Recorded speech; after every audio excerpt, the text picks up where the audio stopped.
কল্পনা করুন, একটি শান্ত গ্রাম, সবাই ঘুমিয়ে আছে, আর মাত্র কয়েক মিনিটের মধ্যে অদৃশ্য কিছু একটা পুরো গ্রামকে পৃথিবীর মানচিত্র থেকে মুছে দিল। আজ আমরা বলবো এমন এক লেকের গল্প, যে লেক এক রাতের মধ্যে পুরো একটি গ্রামকে নিঃশব্দে শেষ করে দিয়েছিল। তো চলুন শুরু করি। 21শে অগস্ট 1986, রাত নামছে ধীরে ধীরে। পশ্চিম আফ্রিকার পাহাড় ঘেরা এক শান্ত গ্রাম, সব কিছু স্বাভাবিক। কেউ রাতের খাবার খেয়ে শুয়ে পড়েছে, কেউ গল্প করছে, কেউ বা পরের দিনের কাজের পরিকল্পনা করছে। ঠিক রাত 9টার দিকে হঠাৎ লেকের দিক থেকে এক অদ্ভুত শব্দ শোনা যায়। শব্দটা এমন যেন বজ্রপাত হয়েছে, কিন্তু আকাশ একদম পরিষ্কার। কিছু মানুষ শব্দটা শুনে থমকে যায়, কিন্তু তারপর আবার স্বাভাবিক হয়ে যায় সবকিছু, কারণ এমন কিছু যে ঘটতে পারে তা কেউ কল্পনাও করেনি। সেই রাতেই নিঃশব্দে নেমে আসে মৃত্যু। কোনো চিৎকার ছিল না, কোনো দৌড়ঝাঁপ ছিল না, কোনো সাহায্যের আর্তনাদও ছিল না। পরদিন সকাল, পাশের গ্রামের মানুষ যখন সেখানে পৌঁছায়, তারা দেখে পুরো গ্রাম নিস্তব্ধ। রাস্তায় পড়ে আছে মানুষ, ঘরের ভেতর শুয়ে আছে পুরো পরিবার। মায়ের পাশে শিশু, গরুর পাশে কৃষক, রান্নাঘরের দরজায় দাঁড়িয়ে থাকা নারী, সবাই মৃত। মোট 1746 জন মানুষ, প্রায় 3500 গবাদি পশু। কোনো ক্ষত নেই, কোনো আঘাত নেই, শুধু নিঃশ্বাসহীন শরীর। সবচেয়ে অদ্ভুত বিষয়, মৃতদেহগুলোর ওপর একটি মাছিও বসেনি, যেন পুরো জায়গাটা এক অদৃশ্য দেয়ালে আটকে গেছে। আর সেই লেক, যে লেক থেকে শব্দটা এসেছিল, তার জল হয়ে গেছে লালচে বাদামি। এটা কি বিষক্রিয়া, কোনো রাসায়নিক হামলা, নাকি প্রাকৃতিক দুর্যোগ?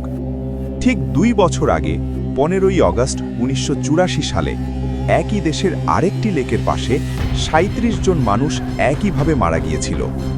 সেদিনও রাত ছিল, সেদিনও মানুষ ঘুমিয়েছিল, সেদিনও কোনো আঘাতের চিহ্ন ছিল না।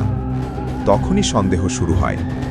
একজন ভূতত্ত্ববিদ লেকের তলদেশ থেকে নমুনা সংগ্রহ করেন। নমুনা ওপরে তুলতেই বোতলের ঢাকনা বিস্ফোরণের মতো খুলে যায়। সেখানেই লুকিয়েছিল উত্তর।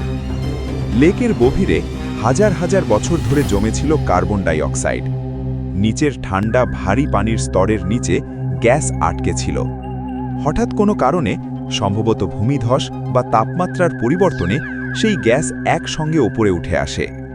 ঠিক যেমন কোলা বোতল ঝাঁকিয়ে খুললে ফেনা বেরিয়ে আসে, তেমনি পুরো লেক যেন একসঙ্গে বিস্ফোরিত হয়। এই ঘটনাকে বলা হয় লিমনিক ইরপশন। কার্বন ডাই অক্সাইড বাতাসের চেয়ে ভারী, তাই সেটা আকাশে মিলিয়ে যায় না, বরং মাটির কাছাকাছি কুয়াশার মতো ছড়িয়ে পড়ে। মানুষ ঘুমের মধ্যেই অক্সিজেনের অভাবে মারা যায়। তারা বুঝতেই পারেনি শেষ নিঃশ্বাসটা কখন নিয়ে ফেলেছে।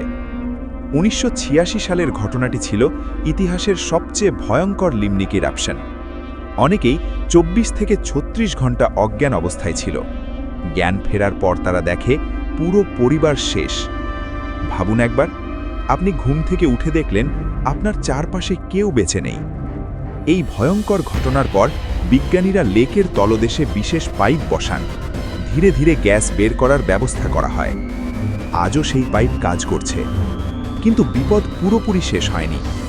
আফ্রিকার আরেকটি লেক, কিভু, সেখানে জমে আছে আরও বেশি কার্বন ডাই অক্সাইড এবং বিপুল পরিমাণ মিথেন।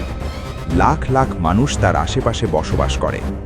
যদি বড় কোনো ভূমিকম্প বা আগ্নেয়গিরির অগ্ন্যুৎপাত ঘটে, তাহলে কি হতে পারে?